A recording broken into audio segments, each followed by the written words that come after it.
মিমিকে বেশ কিছুক্ষণ যাবৎ ডাকাডাকি করেও কোনো সাড়া শব্দ পেলাম না।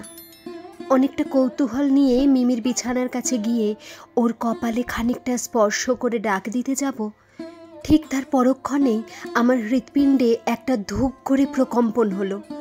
আমি আকস্মিক ওর কাছ থেকে কিছুটা দূরে সরে গেলাম, আর ঠিক পর মুহূর্তেই মিমিকে জড়িয়ে ধরে চিৎকার করে কেঁদে উঠলাম।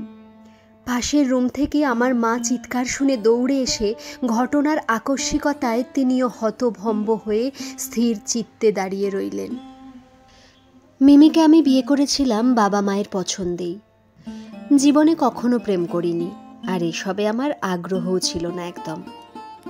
একদিন হুট করে মা নিয়ে গেলেন মেয়ে দেখতে, আর সেদিন আমি সত্যিই মিমির সৌন্দর্যে বিমোহিত হয়ে নিজেকে আর আটকে রাখতে পারিনি। কোনো কিছু না ভেবেই হ্যাঁ বলে দিয়েছিলাম। এরপর সব কিছুর পাট চুকিয়ে অবশেষে মিমিকে আমি নিজের ঘরের বউও করে আনলাম। লোকমুখে অনেক শুনেছি যে সুন্দরী মেয়েরা একটু অহংকারী হয় আর স্বামীকে তেমন পাত্তা দেয় না, কিন্তু মিমি ছিল তার সম্পূর্ণ উল্টো। তবে একটি বিষয় আমার কাছে বেশ খারাপ লাগতো, আর তা হলো আমার স্ত্রী প্রয়োজন ছাড়া একটি কথাও বলতো না কখনো কারো সাথে, এমনকি আমার সাথেও না। অফিস থেকে বাড়ি ফিরলে ওকে সামনে বসিয়ে কেবল আমিই বকবক করতাম, আর মাঝে মধ্যে ও কেবল হু হা শব্দ করত আর আমার সামনেই অন্যমনস্ক হয়ে বসে থাকতো। আমি প্রায়শই মিমিকে জিজ্ঞেস করতাম, আচ্ছা মিমি, সবসময় তো আমিই কথা বলি, কিন্তু তুমি তো কিছুই বলো না, আর তুমি মাঝে মধ্যেই কোথায় হারিয়ে যাও বলো তো?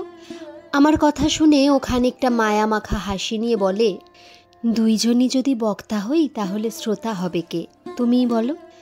মিমির যুক্তি শুনে আমি মুচকি হাসি দিয়ে ওর কথার প্রতি উত্তরে নিজেই আবার জিজ্ঞেস করি, আচ্ছা একটা সত্যি কথা বলো তো, তুমি কি আমার সাথে সত্যি সুখে আছো? সুখে আছি মানে? তোমার মতো স্বামী পাওয়া ভাগ্যের ব্যাপার। একজন স্বামী যে তার স্ত্রীকে এতটা সময় দেয়, এর থেকে আর বেশি সুখ কী বা হতে পারে, তুমি বলো। মিমির কথা শুনে স্বভাবতই আমার চোখ দুটো আনন্দের জোয়ারে খানিকটা ঝাপসা হয়ে আসত। আমার পরিবারের মানুষগুলোও না কেমন যেন। মিমিকে তারা এতটাই ভালোবাসে যে আমি আপন ছেলে হওয়া সত্ত্বেও আমার প্রতি ভালোবাসাটা যেন নিতান্তই তুচ্ছ। লোকে বলে বেশি সুখ কখনোই ভালো না, কারণ এটা নাকি ঝড় আসার আগাম বার্তা। আমাদের পরিবারের ক্ষেত্রেও ঠিক এমনটাই হয়েছিল। একদিন আমার স্ত্রী আমাকে হুট করে বলে ওর বুকে নাকি মাঝে মধ্যেই প্রচণ্ড ব্যথা হয়। আমি অনেকটা কৌতূহল আর ভয় মাখা কণ্ঠে বলে উঠলাম, কবে থেকে ব্যথা হচ্ছে? মিমি কিছুটা ইতস্তত ভঙ্গিতে বলে, এই 2-3 মাস হবে। ওর কথা শুনে বেশ কিছুটা অবাক হয়ে পরক্ষণেই ওকে রাগান্বিত স্বরে বলি, মানে এতদিন তোমার বুকে ব্যথা আর আমাকে কিছুই জানাওনি? এক্ষুনি ডাক্তারের কাছে চলো। সেদিন আমি ডাক্তারের কাছে মিমিকে নিয়ে গিয়েছিলাম ঠিকই, তবে আমার হৃদয়টা যে এভাবে ভেঙে চুরমার হয়ে যাবে তা যেন আমার ভাবনাতেই ছিল না। ডাক্তারকে আমি বারবার জিজ্ঞেস করছিলাম, আপনি রিপোর্ট ঠিকভাবে দেখেছেন তো? আপনি নিশ্চয়ই কোথাও ভুল করছেন। ডাক্তার বারবার আমার একই প্রশ্ন শুনে সেও বেশ বিরক্ত হয়েই আমাকে বলল, আরে ভাই, আমরা তো আর ঘাস খেয়ে ডাক্তার হইনি। আমি আপনাকে বারবার বলছি যে আপনার স্ত্রী ক্যান্সারের লাস্ট স্টেজে আছে। আপনার যদি এতই সন্দেহ থাকে তবে অন্য কাউকে দেখাতে পারেন। ডাক্তারের কথা শুনে আমি সত্যিই স্তম্ভিত হয়ে গিয়েছিলাম। আমার শূন্য আকাশটা যেন বায়ুমণ্ডলহীন এক নিকষ কালো অন্ধকারে রূপ নিয়েছিল। নিজের দুঃখকে বলিদান দিয়ে আমি চেষ্টা করেছিলাম যাতে মিমি নিজের অসুস্থতার কথা না জানতে পারে। আমার পরিবারে এই দুঃসংবাদ শোনার পর স্বভাবতই সকলের মাথায় বাজ পড়ার মতো এক চেতনার আবির্ভাব ঘটে। আমি হাজারো চেষ্টা করে যাচ্ছিলাম এত বড় একটি ঘটনা আড়াল করে মিমিকে সুস্থ করে তোলার, কিন্তু আমি পারিনি প্রভুর ক্ষমতার ঊর্ধ্বে যেতে, কারণ তিনি তো মহীয়ান। আমার স্ত্রীর মৃত্যুর 2 দিন পার হয়ে গেছে, কিন্তু ঘরের মানুষগুলোর মাঝে আর সেই আগের সুখের আমেজটা বিরাজমান নেই। আমার মা এখনও মাঝে মধ্যেই মিমিকে হারানোর কষ্টে মানসিক রোগীর ন্যায় ডুকরে কেঁদে ওঠেন। বাবা ব্যালকনিতে বসে ঘন্টার পর ঘন্টা অদূর আকাশের দিকে তাকিয়ে থাকেন, আর ছোট বোনটা যেন কাঁদতে কাঁদতে নিজের চোখের অবশিষ্ট জলটুকুও খুইয়ে ফেলেছে। বিকালে হঠাৎই আলমারি থেকে মিমিকে দেয়া আমার প্রথম উপহারের শাড়িটা বের করতে যাব, ঠিক তখনই একটি বাদামি রঙের ডায়েরি আলমারি থেকে মেঝেতে পড়ে যায়। অজস্র কৌতূহল নিয়ে ডায়েরিটা হাতে করে মিমির শখের হেলানো চেয়ারটাতে বসে প্রথম পৃষ্ঠা খুলতেই একটি কালির কারুকার্যে লেখা নাম দেখতে পেলাম, সামির। কিন্তু আমার তো কোনো কালেই সামির নাম ছিল না। তবে এটা কোন সামিরের উদ্দেশ্যে লেখা? এত সব ভাবতে ভাবতে আস্তে আস্তে পৃষ্ঠাগুলো উল্টিয়ে যতই ডায়েরির লেখাগুলো পড়ছি, ততই আমার হাতের প্রকম্পন ক্ষণে ক্ষণে বৃদ্ধি পাচ্ছে। তার মানে মিমি বিয়ের আগে সামির নামে কাউকে ভালোবাসত। ডায়েরির 2-3 পেজ পরেই লেখা, সামির, তুমি হয়তো আমাকে অনেক বিশ্বাসঘাতক ভাবছ, কিন্তু বিশ্বাস করো, আমি তোমার দুর্বল অর্থনৈতিক অবস্থার কারণে তোমাকে ছেড়ে যাইনি। বাবা মা আমাকে বাধ্য করেছিলেন তোমাকে ছেড়ে দিতে। আচ্ছা তুমিই বলো, বাবা মা যদি বলে তাদেরকে নয়তো তোমাকে এই দুইয়ের একটি বেছে নিতে, তখন আমার কি করা উচিত? আচ্ছা, কোনো সন্তান কি তাদের বাবা মায়ের দোয়া ছাড়া সুখী হতে পারবে? জানো, আমার স্বামীটা না আমার খুব খেয়াল রাখে, একদম ঠিক তোমার মতোই। কিন্তু তবুও আমি তাকে তোমার স্থানে বসাতে পারিনি। হয়তো আবেগের বশে তোমার নামটা এখনও হৃদয় গহীনে খোদাই করা, যেটা 1000 বার মুছতে যেয়েও আমি পারিনি। আমার চোখ থেকে এখন একটুও অশ্রু বের হয় না, কারণ প্রতি রাতে তোমার জন্য কাঁদতে কাঁদতে আমার চোখ শুকিয়ে গেছে। আর আগের মতো আমি কথাও বলি না, কিন্তু আমার স্বামীটা খুব বকবক করে জানো তো। অথচ এসব আমার কাছে একটুও বিরক্ত লাগে না। ইদানিং বুকে প্রচণ্ড ব্যথা হচ্ছে, মনে হয় বাঁচব না। আচ্ছা, তুমি কি কখনো এই ডায়েরিটা পড়ার সুযোগ পাবে? আর পেলেও কি তুমি একটুখানি পড়ে দেখবে, নাকি আমার প্রতি ঘৃণা থেকে এটা ছুঁড়ে ফেলে দেবে? জানো সামির, আমার স্বামী আর শ্বশুরবাড়ির মানুষগুলো আমাকে এতই ভালোবাসে যে আমার ক্যান্সারের কথা তারা আমার থেকে আড়াল করে রেখেছে, যাতে আমি জেনে কষ্ট না পাই। অথচ আমি কিন্তু অনেক আগেই এটা জেনে ফেলেছি। এই কদিনে আমার স্বামী আমার প্রতি যতটা খেয়াল রেখেছে, তাতে আমি যেন তার প্রতি বিন্দু বিন্দু ভালোবাসা অনুভব করছি। কিন্তু তোমার পাল্লাটা সব সময় ভারীই থাকবে। তুমি একদিন খুব বড় হবে, আর সেদিন আমাকে নিজের প্রভাব প্রতিপত্তিও দেখাতে আসবে। কিন্তু কষ্টের কথা হলো, আমি সেদিন লজ্জা পাবার সুযোগটাই পাবো না, কারণ তার আগেই আমার পরকালের ট্রেনে উঠতে হবে।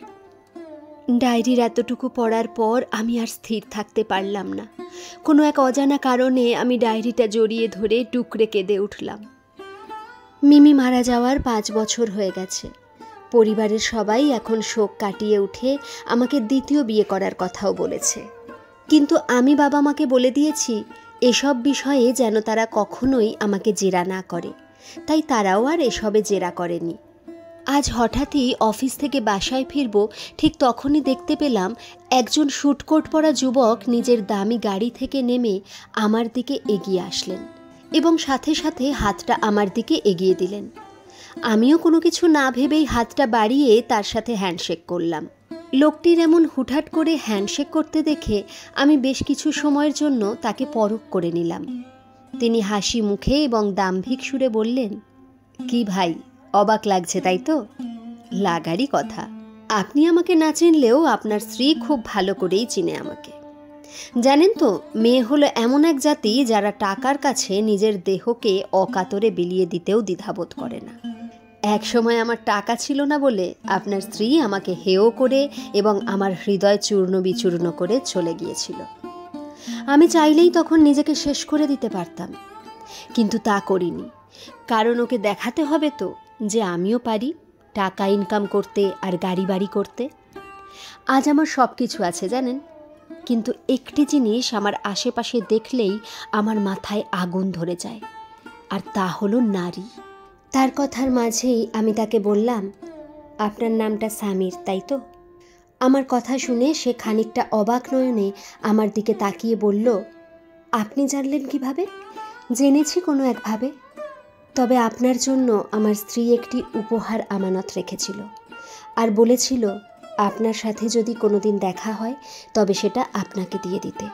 এই বলেই নিজের অফিসের সাইড ব্যাগ থেকে ডায়েরিটা বের করে সামিরের দিকে এগিয়ে দিলাম। সেদিন ডায়েরিটা পাওয়ার পর আমি এক মুহূর্ত সেটাকে আমার হাতের নাগালের বাইরে রাখিনি, বরং সব সময় নিজের কাছে বহন করতাম। আমার বিশ্বাস ছিল হয়তো কোনো না কোনো একদিন ছেলেটি আসবে, আর সেটা আমার কাছেই। পরদিন যখন অফিস শেষে বের হব, ঠিক তখনই অনেকটা দ্রুত গতিতে এসেই সামির আমার হাতটা বেশ অসহায়ের মতো ধরে বলল, ভাই প্লিজ একবার আমাকে মিমির সাথে কথা বলার সুযোগ করে দিন। আমি আপনাকে কথা দিচ্ছি আর কোনোদিন আপনার নিকট কিছু চাইতে আসব না। আমি শুধু ওর কাছে একবার ক্ষমা চাইব। আমি নির্লিপ্ত স্বরে তাকে উত্তর দিলাম, চলুন তবে।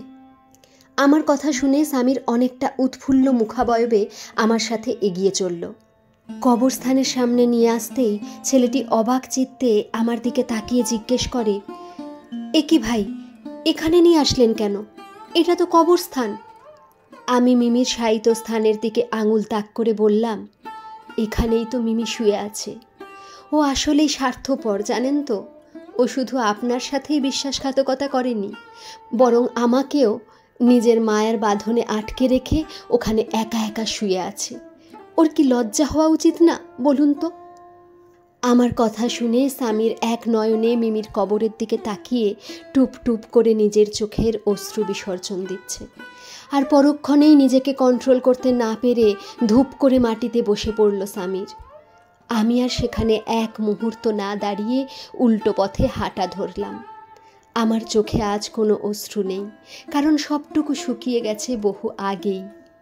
এখন না হয় সামিরের চোখের জলটুকুও শুষে নিক ওই বিশ্বাসঘাতক সম্বোধন করা মিমি নামের মেয়েটি। গল্পটা কেমন লাগলো একটা কমেন্ট করে কিন্তু অবশ্যই জানাবেন। আর যদি ভালো লেগে থাকে তাহলে প্লিজ একটা লাইক করে দেবেন।